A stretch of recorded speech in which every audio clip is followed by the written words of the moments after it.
નમસ્તે વિદ્યાર્થી મિત્રો, હું છું ભાર્ગવ લાઠિયા અને સ્વાગત છે તમારું આપણી આ યુટ્યુબ ચેનલ ઉપર.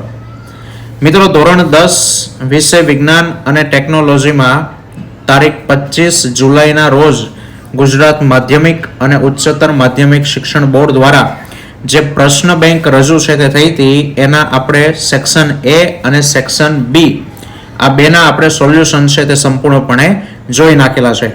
તો મિત્રો, હવે એમાં આગળ વાત કરીએ. જો હજુ તમે સેક્શન એ સેક્શન બી ના સોલ્યુશન ન જોયા હોય તો નીચે ડિસ્ક્રિપ્શનમાં લિંક છે તે આપેલી છે, ત્યાં જઈ અને તમે એને જોઈ શકો છો. તો મિત્રો, વિભાગ સી સેક્શન સી માં પહેલો પ્રશ્ન છે,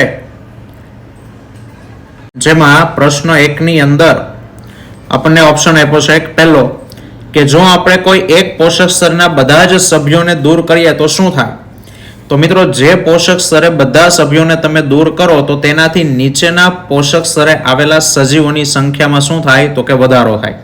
તો તેનાથી નીચેના પોષક સ્તરે આવેલા સજીવોની સંખ્યા વધે. બરાબર. ચલો, ત્યારબાદ આગળ વધીએ કે નીચે પૈકી વૈશ્વિક સમસ્યા કઈ કહેવાય. તો મિત્રો, વૈશ્વિક સમસ્યા એટલે સમગ્ર વિશ્વમાં જે નડતી હોય તે. તો કે વૈશ્વિક તાપમાનમાં વધારો થવો, જૈવ વિવિધતાને નુકસાન થવું, ઓઝોન સ્તરમાં ઘટાડો, એટલે આપેલા તમામ. બરાબર મિત્રો, એ શું કહેવાશે? વૈશ્વિક સમસ્યા છે તે કહેવાશે. ચલો, ત્યારબાદ છે ત્રીજું કે સાપ, મોર, તીતીઘોડો, દેડકો અને ઘાસ પૈકી સૌથી વધુ જૈવિક વિશાલન કયા સજીવમાં જોવા મળે. તો મિત્રો, આહાર શૃંખલામાં આપણે જોયું કે ક્રમશઃ ઉપરના સ્તરે જઈએ ને એમ જૈવિક વિશાલનની અસર વધુ હોય. તો આમાં સૌથી ઉપર કોણ કહેવાય? તો કે સૌથી ઉપર કહેવાય તો કે મોર. કારણ કે જે શૃંખલા આપી છે એ લાઈનમાં નથી આપી, આડાવડી આપી છે. ઘાસ, ઘાસને ખાવા વાળો તીતીઘોડો, તીતીઘોડાને ખાવા વાળો દેડકો, દેડકાને ખાવા વાળો સાપ અને સાપને ખાવા વાળો મોર. તો મિત્રો, જવાબ આવશે ઓપ્શન બી. ચલો, ત્યારબાદ બાજુમાં દર્શાવેલું પિરામિડ, એમાં વિવિધ પોષક સ્તર દર્શાવેલા છે. તો ખાલી જગ્યા પોષક સ્તર ઉપર સૌથી વધુ ઉર્જા હોય. તો મિત્રો, ઉત્પાદકોના સ્તરે ઉર્જા વધુ હોય એટલે T1. તો ઓપ્શન નંબર એ T1, ઉત્પાદકોના સ્તરે ઉર્જાનું પ્રમાણ વધારે છે તે હોય. ચાલો, પ્રશ્ન 5મો છે કે જો કોઈ આહાર શૃંખલામાં ઉત્પાદકોને 5000 કિલોજૂલ ઉર્જા પ્રાપ્ત થાય તો ત્રીજા પોષક સ્તરના સજીવોને કેટલી મળે.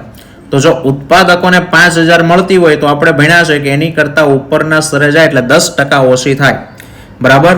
તો બીજા પોષક સ્તરે કેટલી મળે તો કે 5000 ના 10% એટલે 500 કિલોજૂલ, અને ત્યાંથી હજુ એના કરતા ઉપર જાય તો હજુ 10% ઘટે એટલે 50 કિલોજૂલ. તો મિત્રો, જવાબ આવશે 50 કિલોજૂલ.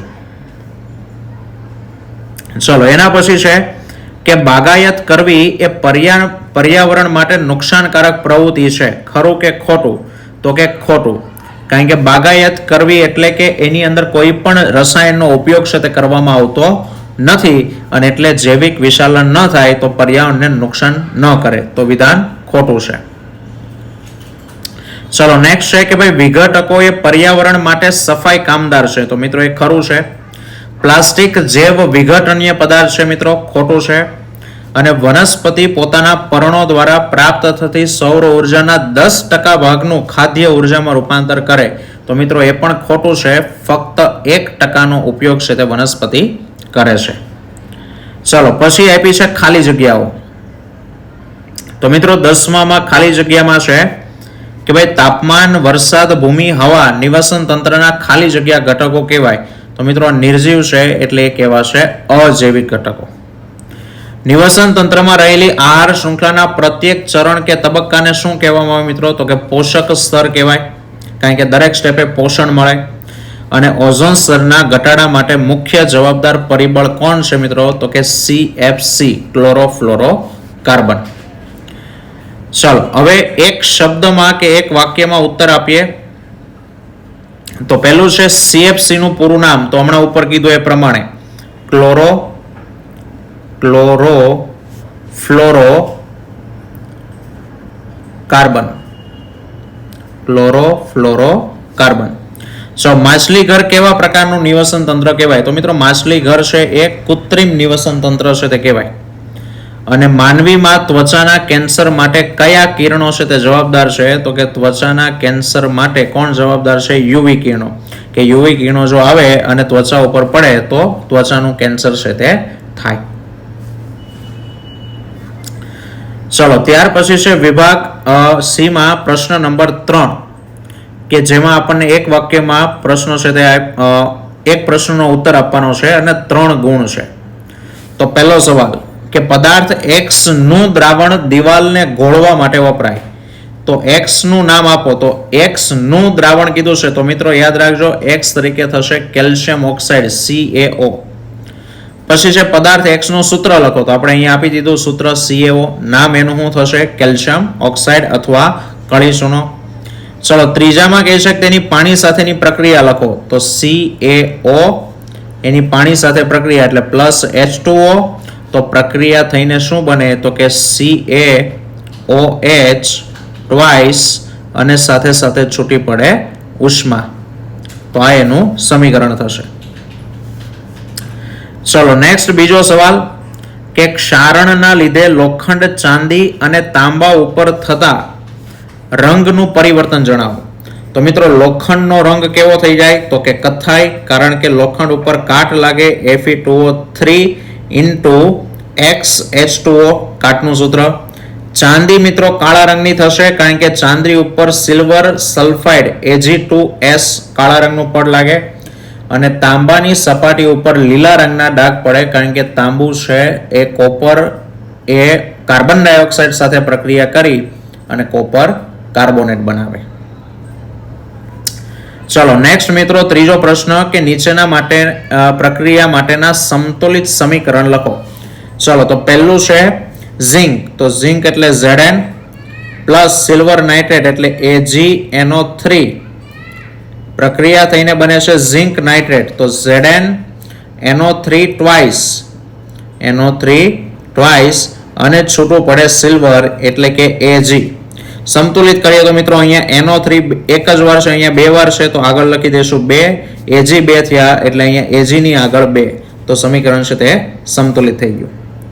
ચલો બીજો પ્રશ્ન, બીજું સમીકરણ બેરિયમ ક્લોરાઇડ. તો બેરિયમ ક્લોરાઇડ એટલે BaCl2 અને પોટેશિયમ સલ્ફેટ તો K2SO4 પ્રક્રિયા થઈને બને છે બેરિયમ સલ્ફેટ તો BaSO4 અને પોટેશિયમ ક્લોરાઇડ એટલે KCl. ચલો SO4 એક વાર, બેરિયમ એક વાર છે, બરાબર.